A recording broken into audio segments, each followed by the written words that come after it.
பாரதிய ஜனதா கட்சி வேற, அண்ணாமலை என்பது வேற. பாரதிய ஜனதா கட்சி வேற, அண்ணாமலை என்பது வேற. பாரதிய ஜனதா கட்சி வேற, அண்ணாமலை என்பது வேற. பாரதிய ஜனதா கட்சி வேற, அண்ணாமலை என்பது வேற. இன்றைக்கு ஏன் அண்ணாமலை அப்படி பேசுகிறார் என்றால், எங்களுக்கு பலகாலமாக சந்தேகம் இருக்கிறது. எங்களுக்கு பலகாலமாக சந்தேகம் இருக்கிறது. எங்களுக்கு பலகாலமாக சந்தேகம் இருக்கிறது. இப்போதும் சொல்கிறேன், அண்ணாமலை பாரத பிரதமராக மோடி அவர்கள் மீண்டும் பிரதமராக வேண்டும் என்று ஆசை இல்லை, எண்ணம் இல்லை.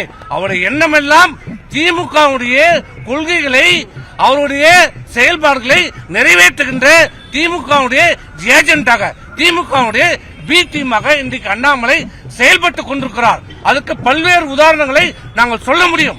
அன்புமணி அவர்களே, தேர்தலுக்கு அப்புறம் பாக்குறியா? நான் ரெடி, இன்னைக்கு கூட வா.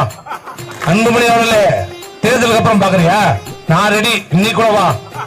அன்புமணி அவர்களே, தேர்தலுக்கு அப்புறம் பாக்குறியா? நான் ரெடி, இன்னைக்கு கூட வா. அன்புமணி அவர்களே, தேர்தலுக்கு அப்புறம் பாக்குறியா? நான் ரெடி, இன்னைக்கு கூட வா.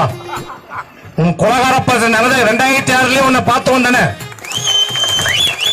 கொலகார குடும்பம் தானே நீங்க, கொலகார குடும்பம் தானே நீங்க, கொலகார குடும்பம் தானே நீங்க. நான் பார்க்கலையா? அண்ணா திமுக பற்றி பேசுவதற்கும் ஒரு அருகதை கிடையாது.